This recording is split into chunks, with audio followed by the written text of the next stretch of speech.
오늘 우리에게 주시는 하나님 말씀은 아모스 7장 10절로 11절의 말씀입니다. 아모스 7장 10절로 11절 말씀입니다. 이 시간 우리 모두 하나님 말씀을 듣기 위하여 잠시 자리에서 일어나시겠습니다. 제가 봉독하겠습니다. 때에 베델의 제사장 아마샤가 이스라엘의 왕 여로보암에게 보내어 이르되 이스라엘 족속 중에 아모스가 왕을 모반하나니 그 모든 말을 이 땅이 견딜 수 없나이다. 아모스가 말하기를 여로보암은 칼에 죽겠고 이스라엘은 반드시 사로잡혀 그 땅에서 떠나겠다 하나이다. 아멘. 오늘 본문은 북왕국 이스라엘의 죄에 대해서 하나님의 심판을 예언한 선지자 아모스를 제사장 아마샤가 이스라엘 왕에게 고발하는 말씀으로 되어 있습니다. 오늘 본문을 다시 한번 읽어보면 이렇습니다. 때에 베델의 제사장 아마샤가 이스라엘의 왕 여로보암에게 보내어 이르되 이스라엘 족속 중에 아모스가 왕을 모반하나니 그 모든 말을 이 땅이 견딜 수 없나이다. 아모스가 말하기를 여로보암은 칼에 죽겠고 이스라엘은 반드시 사로잡혀 그 땅에서 떠나겠다 하나이다 라고 말하는 것입니다. 즉 제사장 아마샤가 왕에게 고하기를 아모스가 왕의 죽음과 나라의 멸망 그리고 백성의 포로됨을 여기저기 전하고 다닌다라고 하는 것입니다. 이러한 갈등 상황이 어떻게 해서 벌어지게 된 걸까요? 먼저 그 배경을 살펴보면 아모스 1장 1절을 보니 아모스는 양을 치던 사람입니다. 오늘 본문의 다음 구절인 7장 14절을 또한 보게 되면 그가 자기 입으로 자신을 이렇게 말하지요. 나는 선지자가 아니며 선지자의 아들도 아니라 나는 목자요 뽕나무를 재배하는 자로서 이렇게 말합니다.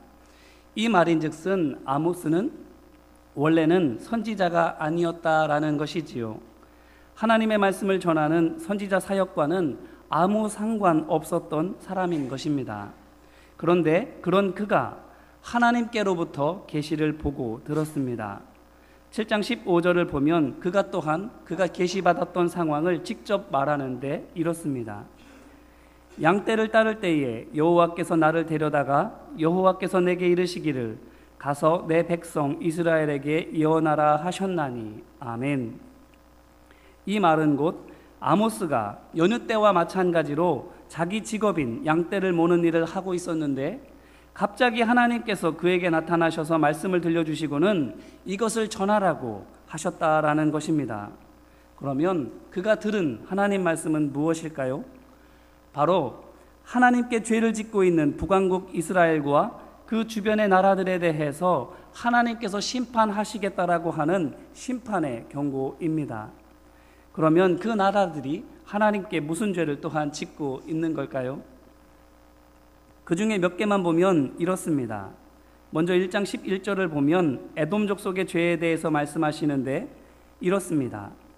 여호와께서 이와 같이 말씀하시되 에돔의 서너 가지 죄로 말미암아 내가 그 벌을 돌이키지 아니하리니 이는 그가 칼로 그의 형제를 쫓아가며 긍휼을 버리며 항상 맹렬히 화를 내며 분을 끝없이 품었습니다.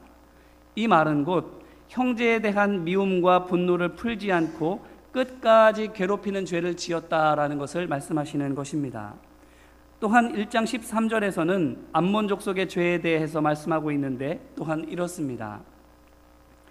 여호와께서 이와 같이 말씀하시되 암몬 자손의 서너 가지 죄로 말미암아 내가 그 벌을 돌이키지 아니하리니 이는 그들이 자기 지경을 넓히고자 하여 길르앗의 아이벤 여인의 배를 갈랐음이니라. 이 말은 또 무엇입니까? 내 이익을 위해서 다른 사람의 생명을 하찮게 여긴 죄를 지었다라는 것입니다. 그러면 정작 북왕국 이스라엘의 죄는 무엇일까요? 2장 6절로 8절입니다.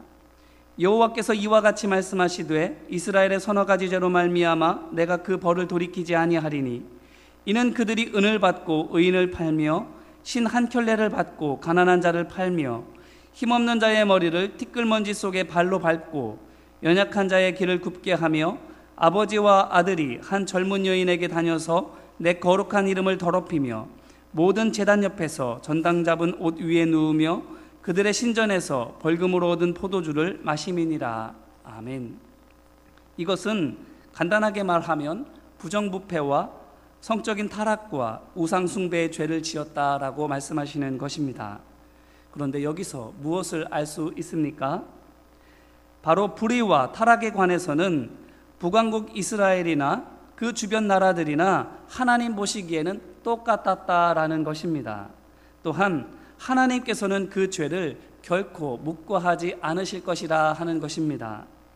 이것이 무엇을 의미하는 것이겠습니까?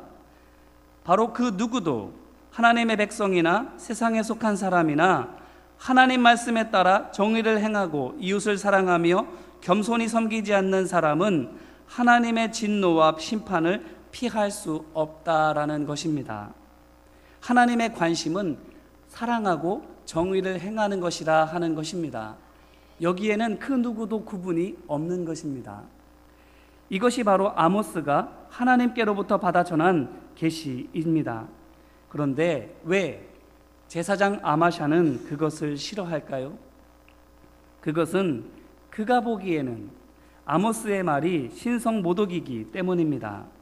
즉 제사장 아마샤는 아모스의 예언에 대해서 어떻게 하나님께서 택하신 이스라엘이 심판을 받고 멸망할 수 있겠느냐고, 어떻게 하나님께서 지키시는 왕이 죽임을 당하고 성전이 파괴될 수 있겠느냐고 의아해하고 있는 것이고, 결국 아모스는 하나님의 능력을 믿지 못하는 거짓 선지자라고 결론짓고 있기 때문입니다. 그도 그럴 것이 당시의 북왕국 이스라엘은 전성기나 다름없는 호황을 누리고 있었습니다. 경제적으로 풍요로웠고 정치적으로는 다른 주변 국가들을 압도했으며 군사적으로도 막강한 힘을 누리고 있었던 것입니다. 그러니 당시의 상황만 놓고 보면 제사장 아마샤의 말이 맞는 것 같습니다. 지금 이스라엘은 하나님의 복을 충만하게 받고 있는 것입니다. 따라서 이 상황에서 제사장 아마샤가 믿는 것은 바로 이런 것입니다. 제가 말씀드릴 테니 잘 들어보시기 바랍니다. 지금 이스라엘이 이렇게 강하게 된 것은 하나님께서 복 내려주시기 때문이고, 하나님께서 이렇게 복을 주시는 까닭은 이스라엘이 하나님 보시기에 착하고 충성되기 때문이며, 그러면 그 1등 공신이 누구인가? 바로 예배를 잘 집례하고 하나님 백성에게 하나님 말씀을 잘 전하는 제사장, 바로 나 아닌가 하고 있는 것입니다. 이렇게 믿고 있으니 당연히 이스라엘이 하나님 앞에 범죄하고 있으며 이제 곧 하나님의 심판이 임할 것이라고 공공연히 말하고 다니는 아모스가 곱게 보일 리가 없는 것입니다. 왜 그렇습니까? 그의 말은 곧 이스라엘을 죄로 이끄는 원흉이 바로 제사장인 자기라고 지적하고 있는 것이기 때문입니다. 그 말을 또한 누가 하고 있다고요? 애당초 선지자 집안 출신도 아니고 어느 한적한 지방에서 온 무식한 양치기가 그 말을 하고 다니는 것입니다. 이것이 바로 오늘 본문에서 보는 바와 같이 제사장 아마샤가 아모스를 그처럼 맹렬히 비난하고 있는 이유입니다. 자신의 가르침을 정면으로 거스르고 있는 데다가 그 출신마저 비천하기 짝이 없는 사람이기 때문이지요. 그래서 오늘 본문에서 이어지는 12절로 13절을 보니 제사장 아마샤가 아모스를 이렇게 조롱합니다. 선견자야, 너는 유다 땅으로 도망하여 거기에서나 떡을 먹으며 거기에서나 예언하고 다시는 베델에서 예언하지 말라. 이는 왕의 성소요 왕의 궁궐임이니라. 이게 무슨 말입니까? 한마디로 말하면 내가 함부로 입에 올릴 그런 사람들도 아니고 그러한 장소도 아니다. 내 주제를 파악해라. 이 얘기입니다. 하지만 이스라엘의 역사를 보게 되면 아모스의 계시가 옳았음을 인정하고 있습니다. 왜냐하면 아모스가 하나님의 계시를 전한 지 40년이 채 못 되어 북왕국 이스라엘은 그의 예언한 대로 멸망했기 때문입니다. 그래서 이렇게 아모스라는 이름으로 그의 계시가 하나님 말씀에 속하여 오늘 우리의 손에 이르기까지 전해지고 있는 것입니다. 저는 오늘 말씀을 통해서 특별히 선지자 아모스를 통해서 오늘 하나님의 말씀을 위탁받은 그리스도의 제자된 우리 한 사람 한 사람이 말씀 전파라는 귀한 사명을 온전히 감당하기 위해 무엇을 정말로 알아야 하는지를 발견하게 되기를 간절히 소망합니다. 넘쳐나는 수많은 설교와 성경 공부와 나름대로 열심히 하는 신앙생활 속에서 지금 당장 그럴듯해 보이는 것이 아니라 두고두고 시간을 두고서라도 참되고 옳다고 인정받는 믿음의 길을 찾게 되기를 간절히 소망하는 것입니다. 왜 그렇습니까? 이곳에 있는 여러분 역시 대부분 아모스처럼 목회자 집안 출신이거나 신학교육을 받은 적이 없는 평신도이기 때문입니다. 또한 목회 사역을 전업으로 하는 성직자가 아니라 아모스처럼 세상 속에서 저마다 직업을 가진 일반인이기 때문입니다. 즉 선지자 아모스와 우리 모두는 너무나도 닮은 점이 많이 있기 때문인 것입니다. 그러므로 우리와 비슷한 아모스가 그의 시대에 하나님께로부터 선지자로 부르심을 받아 그 사명을 이루는 삶을 살았다고 한다면 그를 통해서 우리도 우리 삶 속에서 복음의 증인으로 부르심을 받아 그 사명을 이루는 삶을 살 수 있는 법을 배우게 될 것임이 분명합니다. 바라기는 아모스를 통해 오늘 우리가 알아야 할 믿음의 조건을 깨닫고 붙잡는 우리 모두가 되기를 주님의 이름으로 기원합니다. 그 첫 번째는 한번 따라해 주실까요? 하나님께 순종해야 합니다. 아멘. 하나님께 순종해야 하는 것입니다. 앞서 말씀드린 것처럼 아모스는 목자입니다. 그런데 하나님께서 그에게 계시를 보여주시고 말씀하시면서 이것을 전하라 명령하시자 어떻게 합니까? 자기 일을 제쳐놓고 하나님께서 명령하신 대로 그가 보고 들은 하나님의 말씀을 전하기 시작하는 겁니다. 이게 무슨 뜻입니까? 아모스에게 있어서 하나님은 자신의 주인이었다라는 것입니다. 내 생업이 중요한 것이 아니라 내 목적과 내 계획이 중요한 것이 아니라 하나님의 말씀이 그에게 가장 중요했다라는 것입니다. 반면에 제사장 아마샤를 비롯한 북왕국 이스라엘의 지도자들은 어떻습니까? 아모스 5장 26절 말씀을 보니 하나님께서 그들에게 대하여 이렇게 말씀하십니다. 너희가 너희 왕 식굿과 기운과 너희 우상들과 너희가 너희를 위하여 만든 신들의 별 형상을 치고 가리라. 아멘. 이것이 무슨 말씀입니까? 이들이 하나님의 그들의 왕으로 그리고 주인으로 섬기지 않았다라는 것입니다. 너희 왕 식굿과 기온, 너희 우상들, 이것이 무엇입니까? 하나님이 그들의 왕이 아니라 우상들이 그들의 왕이었다라는 것입니다.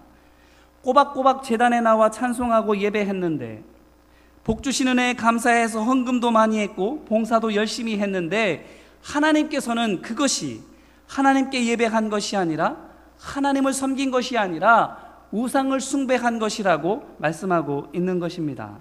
그런데 더 큰 문제는 그래서 어떻게 되었는가 하는 것입니다. 아모스 4장 4절로 5절 말씀을 보니 이스라엘의 백성들에 대해서 하나님께서 또한 이렇게 말씀하십니다. 너희는 베델에 가서 범죄하며 길갈에 가서 죄를 더하며 아침마다 너희 희생을 3일마다 너희 11조를 드리며 누룩 넣은 것을 불살라 수은제로 드리며 낙헌제를 소리내어 선포하려무나 이스라엘의 자손들아 이것이 너희가 기뻐하는 바니라 주 여호와의 말씀이니라. 아멘. 이 말씀은 곧 이스라엘 백성들이 하나님 앞에 시시때때로 예배하기는 했지만 동시에 그들의 삶 가운데에는 여전히 죄가 가득했다라는 것을 말씀하시는 것입니다. 또한 그러한 그들의 모순된 모습을 하나님께서 지금 조롱하고 있는 것입니다. 이게 무슨 뜻입니까? 제사장들이, 지도자들이 하나님을 주인으로 믿고 섬기지 않으니 그들이 하나님께 예배하지 않고 우상과 자기 욕망을 숭배하니 백성들 역시 그들을 닮아서 하나님을 주인으로 모시지 않고 하나님이 아닌 우상을 섬기게 되더라 하는 것입니다. 그렇게 해서 이스라엘 자손 전체가 하나님 앞에 범죄하게 되는 것입니다. 바로 여기에 우리가 목숨을 걸고서라도 하나님을 우리 주인으로 모셔야 하는 이유가 있습니다. 우리 자신만 아니라 우리의 가정과 우리가 속한 공동체와 그리고 우리의 교회의 복과 저주가 바로 우리가 누구를 주인으로 모시는가에 달려있다라는 것입니다. 하나님께서 우리의 가정을, 우리의 배우자와 자녀를 책임져 주시기를 원하십니까? 또 우리가 함께하는 사람들이, 우리가 속한 공동체가 하나님의 인도하심 가운데 거하기를 소망하십니까? 그렇다면 하나님께 순종해야 합니다. 그렇지 않으면 우리가 얼마나 간절히 바라고 애쓰는지와 상관없이, 아니 우리가 더 열심을 내면 낼수록 오히려 하나님 앞에 죄를 더 쌓는 것이 되는 것입니다. 우리가 사랑해서 잘 되기를 그토록 바라는 사람들이 오히려 더 죄의 길로 잘못 인도를 받게 되는 것입니다. 왜 그런 줄 아십니까? 영적인 질서 때문입니다. 영적인 디조다의 수준을 결코 넘어설 수 없는 것이 우리의 현실이기 때문인 것이지요. 그러므로 우리가 거룩해야 우리의 가정이 거룩하게 됩니다. 우리가 겸손해야 우리의 자녀들이 하나님과 사람 앞에서 온유하고 겸손한 사람들로 세워지게 됩니다. 우리가 사랑해야 우리가 속한 공동체가 사랑의 공동체가 되는 것입니다. 그러면 하나님을 주인으로 모시는 것은 어떻게 하는 걸까요? 많은 사람들이 이것을 굉장히 어려운 것이라 여깁니다. 성경을 깊게 알아야만 되는 것처럼 생각하기 마련이지요. 하지만 그것은 아닙니다. 아모스가 선지자 집안에서 태어나 어렸을 때부터 선지자 교육을 받은 사람이 아니었지만 그에게 하나님의 말씀이 임하였을 때에 그 말씀을 분명하게 전할 수 있었던 것처럼 복음의 삶은 지식으로 습득되는 것이 아니라는 것입니다. 그러면 무엇이 하나님을 주인으로 모시는 복음의 삶일까요? 아모스 5장 21절로 22절을 보니 하나님께서 이스라엘의 예배에 대해서 이렇게 책망하십니다. 내가 너희 절기를 미워하여 멸시하며 너희 성회들을 기뻐하지 아니하나니 너희가 내게 번제나 소제를 드릴지라도 내가 받지 아니할 것이요 너희의 살진 희생의 화목제도 내가 돌아보지 아니하리라. 아멘. 그러시면서 그들에게 이렇게 명령하십니다. 5장 24절입니다. 오직 정의를 물같이 공의를 마르지 않는 강같이 흐르게 할지어다. 아멘. 이것은 한마디로 하나님의 의를 행하라는 것인데 바로 하나님께서 내게 주신 것으로 내 형제자매를 섬기고 돕는 구원받아 의롭게 된 자다운 삶을 살라 말씀하시는 것입니다. 신약의 표현대로 하면 십자가 사랑을 전하는 복음의 증인의 삶을 살라, 바로 이것입니다. 이게 무엇입니까? 예수님께서 십자가에서 내 모든 죄를 용서하여 주셨으니 이 사실을 믿고 너도 그렇게 용서하라 하는 것입니다. 예수님께서 끝까지 너를 사랑하셨고 지금도 사랑하고 계시니 이 사실을 믿고 너도 끝까지 사랑하라 말씀하시는 것입니다. 이제 이 말씀으로 우리 자신을 점검해 보기를 간절히 소망합니다. 우리는 누구를 믿고 따르고 있습니까? 바라기는 아모스처럼 하나님을 나의 주님으로 믿고 따르기를 소망합니다. 하나님을 내 생각과 삶의 기준으로 삼고 따르는 우리 모두가 되기를 간절히 바랍니다. 그래서 우리를 통해 우리와 함께 있는 사람들이 우리가 속한 곳이 하나님을 주인으로 모심으로 말미암아 치유되고 회복되어지는 은혜가 있기를 소망하고 축복합니다. 또한 아모스를 통해 우리가 알고 붙잡아야 할 믿음의 조건 두 번째는 따라해 주실까요? 하나님을 가까이 해야 합니다. 아멘. 하나님을 가까이 해야 하는 것입니다. 아모스는 앞서 말씀드린 것처럼 드고아라고 하는 지역의 출신입니다. 이 지역은 고지대로서 목축을 하기에 적합한 땅이기 때문에 예로부터 목축업이 성행했던 곳입니다. 그런데 예언서를 보면 예언자를 소개할 때에 대개 족보를 이용합니다. 말하자면 요엘 선지자 같은 경우에는 부두엘의 아들 요엘이라고 밝히고 호세아 선지자도 부에리의 아들 호세아라 이렇게 족보를 통해서 그 선지자를 소개하고 있는 반면에 아모스는 유독 드고아의 목자 중 아모스라고 족보가 아닌 출신 지역을 가지고 그를 소개하고 있습니다. 이것은 아모스를 아는 데 있어서 그의 족보보다 그의 출신 지역이 더 중요한 단서를 주고 있다는 것을 우리에게 알려주고 있는 것입니다. 그러면 드고아에게는 무엇이 유명한 곳일까요? 사무엘하 14장 1절로 3절을 보게 되면 이렇게 말합니다.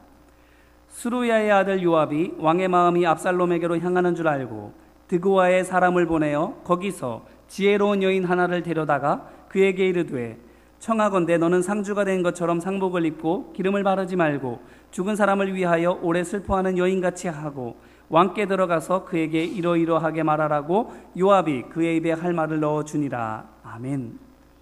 이 말은 드고아에는 지혜로운 사람이 많이 있었음을 예로 보여주고 있는 것입니다. 그러면 왜 유독 이곳에 지혜로운 사람이 많이 있을까요?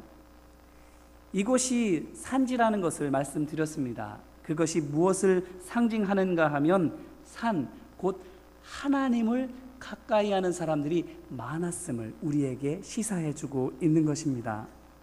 그러므로 이것을 통해서 아모스가 어떠한 사람인지를 알 수 있는데 바로 그는 하나님을 가까이 하는 사람, 곧 기도의 사람이었던 것입니다. 반면에 제사장 아마샤를 비롯한 북왕국 이스라엘의 지도자들은 어떤 사람들입니까? 아모스 6장 1절을 보니 하나님께서 그들을 가리켜 사마리아 산에서 마음이 든든한 자, 곧 백성들의 머리인 지도자들이여 라고 말씀하십니다. 이들의 마음이 왜 든든합니까? 이어지는 6장 3절로 6절 말씀을 보게 되면 이렇게 말하고 있습니다. 너희는 흉한 날이 멀다 하여 포악한 자리로 가까워지게 하고 상하상에 누우며 침상에서 기지개 켜며 양떼에서 어린 양과 우리에서 송아지를 잡아먹고 비파 소리에 맞추어 노래를 지절거리며 다윗처럼 자기를 위하여 악기를 제조하며 대접으로 포도주를 마시며 귀한 기름을 몸에 바르면서 요셉의 환난에 대하여는 근심하지 아니하는 자로다. 아멘. 곧 자신이 누리고 있는 부귀영화가 마치 영원히 계속될 것처럼 믿어서 닥쳐올 하나님의 진노와 멸망은 전혀 생각하지 않은 채 안심하는 삶을 살고 있는 것입니다. 이 모습에서 누군가가 퍼뜩 떠오르지 않습니까? 누가복음 12장 16절로 21절의 비유에 나오는 어리석은 부자입니다. 한 부자가 추수 때에 풍작이 되어서 행복한 고민에 빠집니다. 내가 곡식 쌓아둘 곳이 없으니 어떻게 할까? 내 곶간을 헐고 더 크게 짓고 내 모든 곡식과 물건을 거기 쌓아두어야지. 이제 여러 해 쓸 물건을 많이 쌓아두었으니 이제부터 평안히 쉬고 먹고 마시고 즐거워하자. 이렇게 행복한 고민을 하는 겁니다. 그런데 이 부자에 대해서 예수님께서 이렇게 말씀하시지요. 하나님이 이르시되 어리석은 자여 오늘 밤에 내 영혼을 도로 찾으리니 그러면 내 준비한 것이 누구의 것이 되겠느냐 하셨으니 자기를 위하여 재물을 쌓아두고 하나님께 대하여 부여하지 못한 자와 다가 이와 같으니라. 아멘. 이 말씀을 오늘 본문과 관련지어 볼 때에 우리는 무엇을 알 수 있습니까? 하나님을 가까이 하는 기도의 사람은 아모스처럼 지혜롭게 되지만 하나님을 멀리하고 대신 재물과 세상을 가까이 하는 욕심의 사람은 비유 속의 부자처럼 그리고 북왕국 이스라엘의 제사장들과 지도자들처럼 어리석게 된다라는 것입니다. 성도 여러분, 무엇이 지혜입니까? 세상에서 성공하는 길을 알려주는 것이 지혜가 아니라 바로 하나님이 어떠한 분인지를 아는 것과 그 만군의 주 여호와 하나님께서 무엇을 기뻐하시고 원하시는 것을 아는 것이 지혜인 것입니다. 그런 점에서 지혜로운 사람 아모스가 무엇을 말하고 있습니까? 아모스 5장 6절에서 말하기를 여호와를 찾으라 그리하면 살리라고 말하고 있습니다. 그러면서 7절로 8절에서 또한 이렇게 말합니다. 정의를 쓴쑥으로 바꾸며 공의를 땅에 던지는 자들아 묘성과 심성을 만드시며 사망의 그늘을 아침으로 바꾸시고 낮을 어두운 밤으로 바꾸시며 바닷물을 불러 지면에 쏟으시는 이를 찾으라 그의 이름은 여호와니라. 아멘. 이 말씀이 무엇입니까? 하나님이 어떠한 분인지를 모르겠거든. 그래서 하나님께서 무엇을 기뻐하시는지 그 복음의 삶이 무엇인지를 모르겠거든. 기도하라 하는 것입니다. 그래서 사도 야고보도 너희 중에 누구든지 지혜가 부족하거든 모든 사람에게 후히 주시고 꾸짖지 아니하시는 하나님께 구하라 그리하면 주시리라고 권면하였던 것입니다. 성도 여러분, 지혜롭게 되기를 원하십니까? 세상에서 승리하고 선으로 악을 이기며 모든 불의와 죄로부터 자유롭게 되는 성령의 지혜를 얻는 우리 모두가 되기를 간절히 소망하십니까? 그렇다면 기도해야 합니다.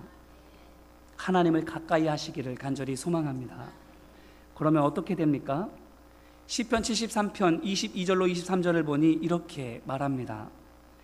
내가 이같이 우매무지함으로 주 앞에 짐승이오나 내가 항상 주와 함께하니 주께서 내 오른손을 붙드셨나이다.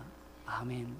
비록 어리석을지라도, 배운 것 하나 없어 무지할지라도, 그래서 무엇이 옳은지, 무엇이 하나님께서 기뻐하시는지를 알지 못하는 짐승 같다 할지라도 하나님과 함께 할 때에, 기도로 하나님과 가까이 하게 될 때에 하나님께서는 지혜와 능력으로 붙들어주고 있다고 말하고 있는 것입니다. 그래서 어떻게 됩니까? 시편 73편 28절을 보니 하나님께 가까이 함이 내게 복이라. 내가 주 여호와를 나의 피난처로 삼아 주의 모든 행적을 전파하리이다고 담대하게 선포하게 되는 것입니다. 하나님을 가까이 할 때에, 하나님을 피난처로 삼을 때에 하나님께서는 우리에게 기사와 이적을 베풀어 주셔서라도 우리로 하여금 하나님께서 이렇게 나를 인도해 주셨노라고 자랑하게 하실 것이라고 담대하게 말하고 있는 겁니다. 그런데 그것만이 아닙니다. 우리가 특별히 눈여겨보아야 할 것이 있는데 바로 아모스 7장 2절과 5절 말씀입니다. 이 두 구절이 왜 중요한가 하면 아모스서를 통해서 아모스가 재앙의 환상을 보여주시는 하나님께 묻는 유일한 질문이기도 하고, 아모스 전체에 걸쳐서 아모스가 하나님 앞에서 말씀을 올려드리는 유일한 그의 마음이기도 하기 때문인 것입니다. 뭐라고 말하는가 하면 이렇게 말합니다. 사하소서 야곱이 미약하오니 어떻게 서리이까? 그치소서 야곱이 미약하오니 어떻게 서리이까? 이게 뭡니까? 중보기도입니다. 하나님께서 재앙을 돌이키시기를, 하나님께서 다시 한번 이스라엘을 붙잡아 주시기를 위하여 간구하고 있는 것입니다. 그래서 하나님께서 어떻게 하십니까? 그 기도의 응답으로 하나님께서 어떻게 하시는가 하면 뜻을 돌이키셔서 재앙을 내리지 않겠노라고 약속하십니다. 우리가 기도할 때에 하나님께서 들으십니다. 우리가 서로를 위하여 중보하며 기도할 때에 설령 죄를 지은 자라 할지라도 하나님께서 용서하여 주시고 의의 길로, 바른 길로, 생명의 길로 인도해 주시는 것입니다. 이제 이 말씀으로 또한 우리 자신을 점검해 보기를 바랍니다. 우리는 기도하고 있습니까? 기도로 하나님께 더 가까이 나아가고 있습니까? 우리가 잘 아는 복음성가 가운데에 오늘 집을 나서기 전이라는 찬송이 있습니다. 그 후렴이 이렇습니다. 기도는 우리의 안식, 빛으로 인도하니 앞이 캄캄할 때 기도 잊지 마세요. 아멘. 기도할 때에 우리 한 사람 한 사람의 살 길이 열립니다. 또한 우리가 서로를 위하여 기도할 때에 우리 가정의 살 길이 열리고 우리 민족이 바로 설 길이 열리며 우리 교회가 새롭게 될 길이 열리게 되는 것입니다. 그러므로 바라기는 드고아 사람 아모스처럼 기도하며 하나님께 더 가까이 나아가는 우리 모두가 되기를 간절히 바랍니다. 죄 앞에서 채찍을 구하는 것보다 용서와 긍휼을 구하는 우리 모두가 되기를 간절히 소망합니다. 그럴 때에 하나님께서는 그에게 문제 해결의 실마리가 되는 하나님의 지혜를 주셔서 그로 하여금 그도 살 뿐만 아니라 그의 백성들도 살 길을 듣게 하여 주시는 겁니다. 그 자신만 아니라 모두가 구원받는 길을 하나님께서 기도하는 사람을 통하여 알려주시는 것입니다. 이 은혜가, 이 지혜가 우리 모두에게 함께 있기를, 그래서 살리고 새롭게 되는 역사가 함께 기도하는 자리에서부터 시작되어지는 우리 모두가 되기를 주님의 이름으로 기원하고 축복합니다. 기도하겠습니다. 은혜와 사랑이 많으신 아버지 하나님, 죄는 모양이라도 버리라고 말씀하여 주셨습니다. 또한 오늘 아모스를 통해서 하나님을 주인으로 모시라고 기도로 하나님을 가까이 하라고 말씀하고 있습니다. 그럴 때에 우리 자신뿐 아니라 우리의 가정과 우리의 이웃과 우리가 속한 공동체와 우리 교회가 살 길이 열립니다. 주님, 하나님만을 우리의 주인으로 모시고 그 말씀에 순종하게 하여 주옵소서. 기도함으로 내 뜻을 버리고 하나님의 뜻을 마음에 품고 하나님께 더욱더 가까이 나아가는 우리 모두가 되게 하여 주옵소서.